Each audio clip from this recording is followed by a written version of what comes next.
Gente, semana de muitos trabalhos em Brasília, hein?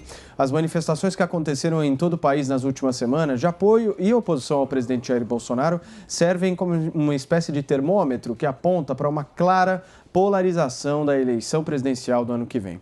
Para o líder do governo na Câmara dos Deputados, Ricardo Barros, tanto a campanha quanto as opiniões dos eleitores já são claras e estão nas ruas. Em relação à CPI, governadores formaram um grupo e acionaram o Supremo Tribunal Federal contra as próprias convocações. O vice-presidente Hamilton Mourão acredita que os senadores precisam se organizar, caso queiram chegar a um resultado concreto na CPI da Covid-19.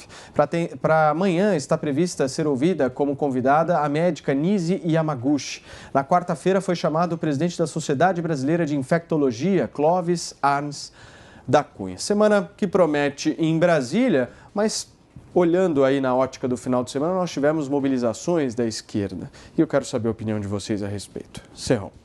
As mobilizações de esquerda não foram tão gigantescas quanto eles gostariam que fosse, mas foi expressiva, principalmente em São Paulo e em Brasília. Então deu para dar aquele sustinho de que realmente o monstro não está morto.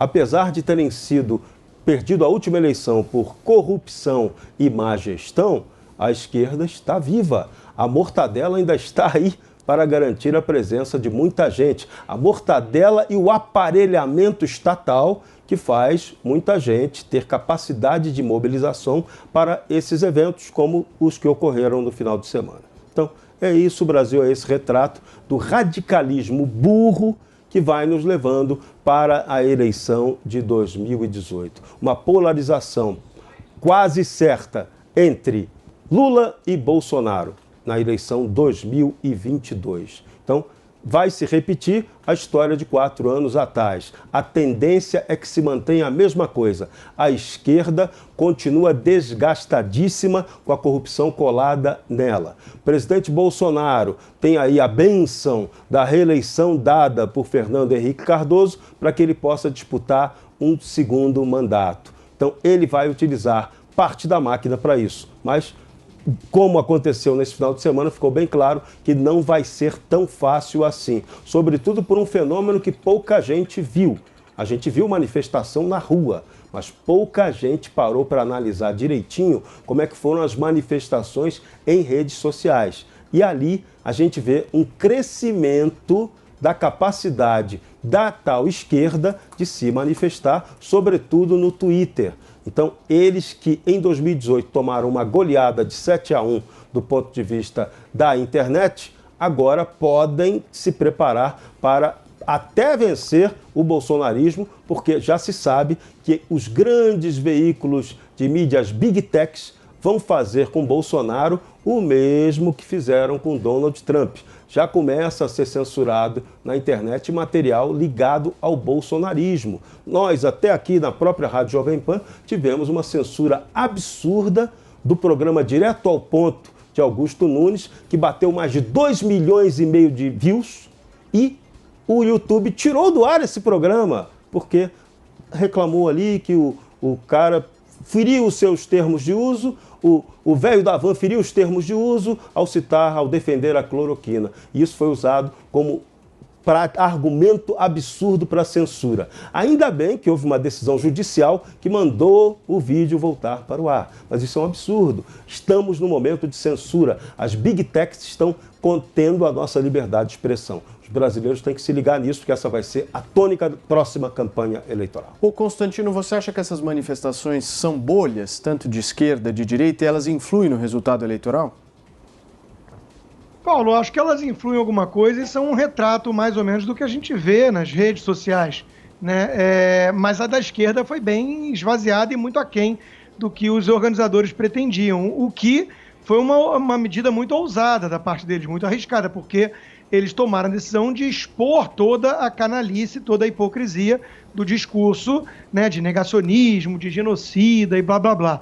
Aliás, só pegando um gancho nessa questão das redes sociais, da censura que o Serrão menciona, está circulando um vídeo de uma senhora, de uma moça, que tenta escrever, ela escreve Bolsonaro genocida, isso passa sem problemas, numa rede social. Quando ela tenta escrever Lula genocida, ela recebe um aviso que está bloqueado.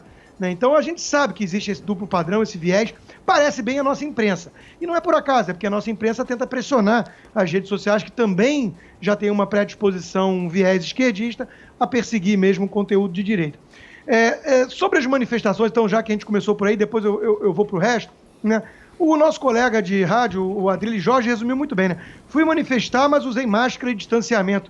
Diz o hipócrita que impediu o trabalhador de trabalhar com máscara e distanciamento, né? Quer dizer, eu fico em casa, dizia o manifestante de esquerda ao desempregado, antes de ir aglomerar contra a aglomeração.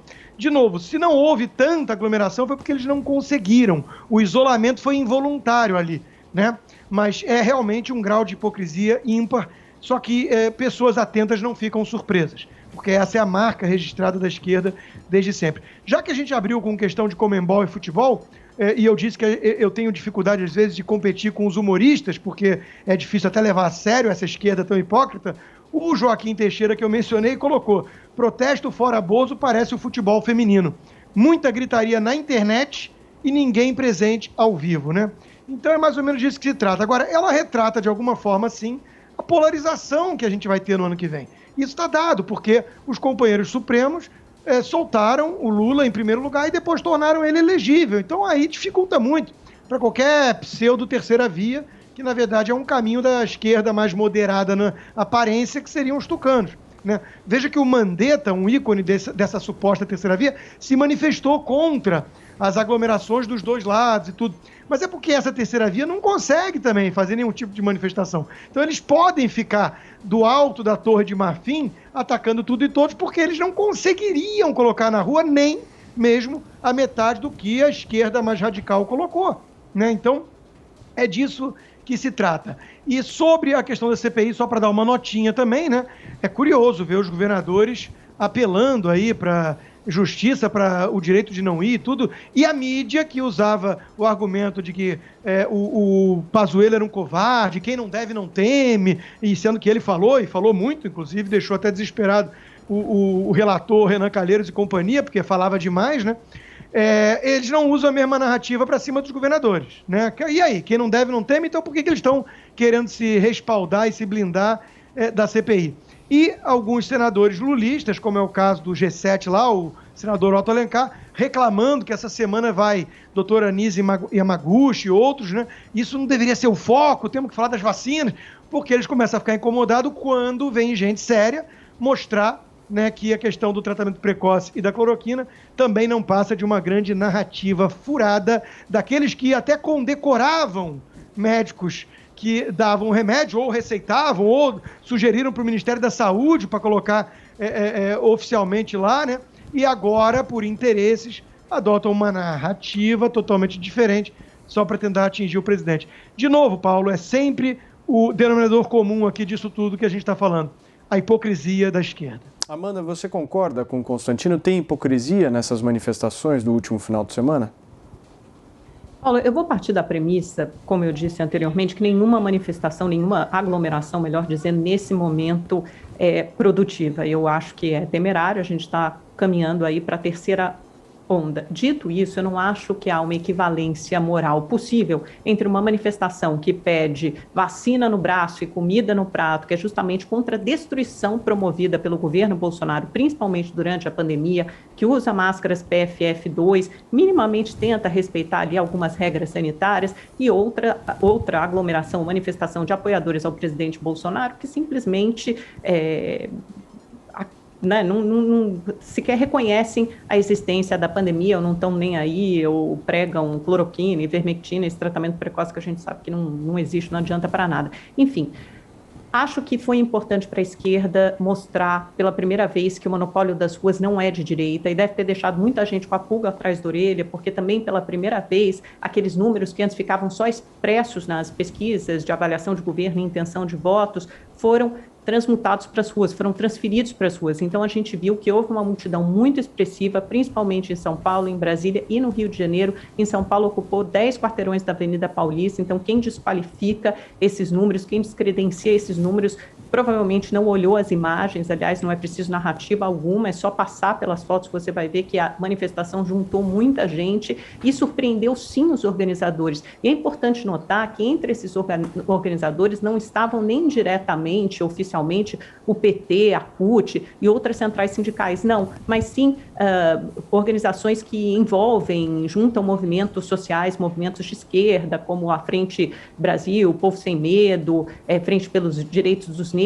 Então eram outros movimentos sociais com a participação, sim, notadamente de políticos, a gente viu nos diferentes protestos ao redor do país, mas não foram convocados diretamente pelo PT e CUT. O presidente Lula não participou, o ex-presidente Lula, como o presidente Bolsonaro, participa de todas as manifestações. E aí a gente viu surgir na direita, nos apoiadores do presidente Bolsonaro, basicamente duas vacinas, né, contra esses protestos. Primeiro, tentando desqualificar, dizer que o número não foi expressivo, que não conseguiu juntar tanta gente assim, que é só olhar pelas fotos que você vai ver que não passa de narrativa, ou melhor, de mentira e de desinformação. Até a própria deputada Carla Zambelli, bolsonarista raiz, que veste a camisa do governo, admitiu que as manifestações em São Paulo foram sim expressivas e surpreenderam pelo tamanho. E a outra é que agora a esquerda perdeu esse monopólio aí de não gerar aglomeração, né? Perdeu essa desculpa, perdeu essa justificativa, o que também não é verdade, porque o presidente Bolsonaro não promove aglomerações somente em passeatas e manifestações. Ele promove aglomerações em tudo, em reuniões, em eventos dos quais participa, em passeios por Brasília, em reuniões com ministros e sempre sem máscara,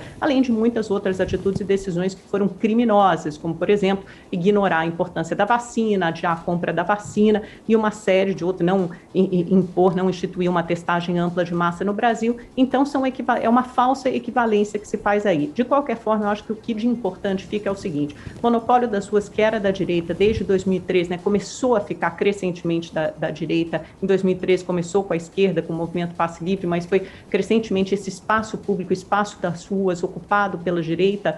Hoje, você vê que esse movimento de polarização, que é muito claro, cristalino nas redes sociais, aos poucos ele vai passando para as ruas. Então, a gente pode imaginar o que vai ser em 2022. Pela primeira vez, a polarização não só na internet, não só nas redes sociais, não só nos canais de televisão e debates, mas uma polarização que pode se fazer representar também com protestos e manifestações nas ruas. Serrão, em seguida, Constantino.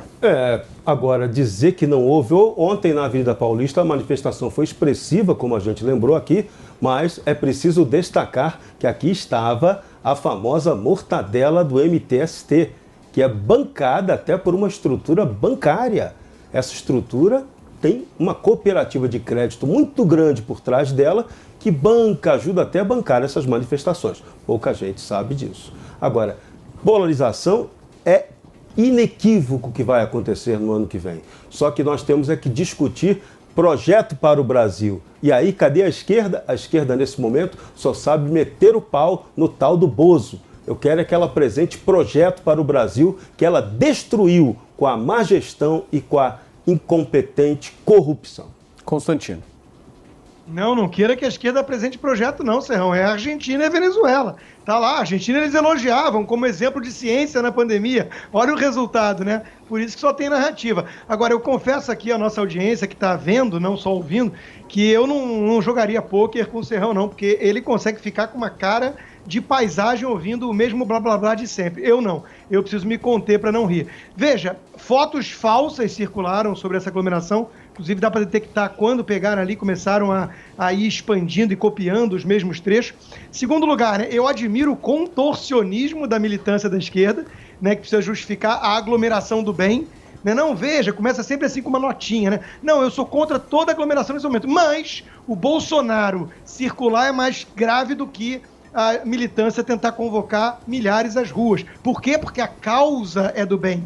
Eles falaram em vacina, é o monopólio das virtudes, né? Então, como blá blá blá da esquerda, a militância da esquerda na mídia aplaude ou passa pano, né? É disso que se trata.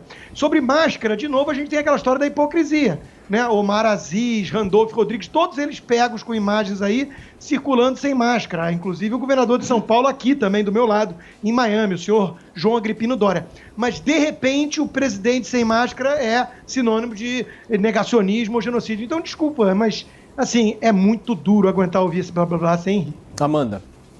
Quem deve estar apavorado é a militância da direita. E olha que quem saiu às ruas no sábado foi só uma franja da sociedade, foi basicamente a esquerda, talvez um movimento um pouquinho mais amplo na Avenida Paulista, em São Paulo. Mas a gente sabe, as pesquisas mostram, e teve muita gente aqui, inclusive nesse programa, que desmereceu, desqualificou os números das pesquisas, mas agora a gente consegue reunir na imagem uma parte, só uma partezinha ínfima dos números que essas pesquisas relatam, em que o presidente Bolsonaro tem mais de 50% de ruim e péssimo, segundo o exame da Big Data, segundo o Datafolha, e apenas 24% de ótimo e bom. Então, com essa avaliação, a gente consegue ver que se a esquerda foi às ruas, a gente ainda tem uma grande parte do centro que não concorda com essas bandeiras de esquerda, mas tampouco apoia o governo Bolsonaro, pelo contrário, provavelmente é um centro que marchou com ele em 2018, mas talvez não fizesse essa mesma escolha em 2022. Então, tem um espaço aberto pela terceira via, mas que fica cada vez mais estreito, porque a gente vê o grau, o nível de polarização. Okay. Então,